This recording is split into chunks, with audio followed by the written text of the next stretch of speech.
ঈদ উপলক্ষে তো বিভিন্ন ইউনিয়ন পরিষদে চাল দেওয়া হচ্ছে হতদরিদ্রদের। তো মূলঘর ইউনিয়নে আমি একটা সংবাদ পাই যে সেখানে চেয়ারম্যান বিভিন্ন লোকের মাধ্যমে একাধিক কার্ড দিয়ে তাদের চাল উত্তোলন করাচ্ছে, এবং সেটা আমি সেখানে সংবাদ পেয়ে আমি আমার সহকর্মী আতিয়ার এবং শহীদুল ইসলাম তিনজন যাই, এবং একজনের মাধ্যমে সে 8টা কার্ডের মাল একটা কার্ড মাল উত্তোলন করে ভ্যানে রাখে, আবার আসে, আবার ভ্যানে রাখে, এরকম করে 8 জনের মাল সে নিয়ে যাচ্ছে। এবং তাকে জিজ্ঞেস করলে সে কার মাল এটা বলতে পারে না, বলে যে চেয়ারম্যান আমাকে দিয়েছে এবং আমার আত্মীয় স্বজনের এই চালগুলো।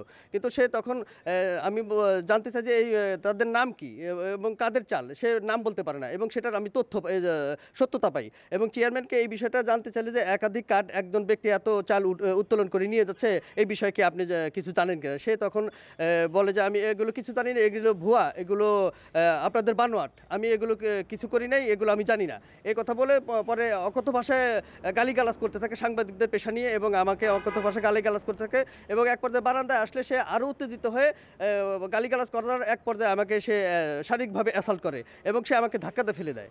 এবং আমি এই বিষয়ে সদর থানায় আমি মামলা দায়েরের প্রক্রিয়া হাতে নিয়েছি। আমি সদর থানায় মামলা দায়ের করব তার বিরুদ্ধে। হঠাৎ অতর্কিতভাবে ইমরান হোসেন মনিমকে হামলা করে, ওই হামলা করার সময় আমি ভিডিও করতে থাকি এবং ওই চেয়ারম্যানের লোকজন এসে আমার একটা ডিএসএলআর ক্যামেরা সহ আমার মোবাইল ভেঙে ফেলছে। ইমরান হোসেন মনিম মাছরাঙ্গা টেলিভিশন সাংবাদিককে ধাক্কা দিয়ে ফেলে দেয়, এবং ফেলে দেওয়ার পরে সে হুঙ্কার দিয়ে বলে যে সাংবাদিকদের যদি মূলঘর ইউনিয়ন পরিষদে আর কোনো দিন দেখি তাহলে তাদেরকে গুলি করে হত্যা করা হবে। এটা খুব দুঃখজনক।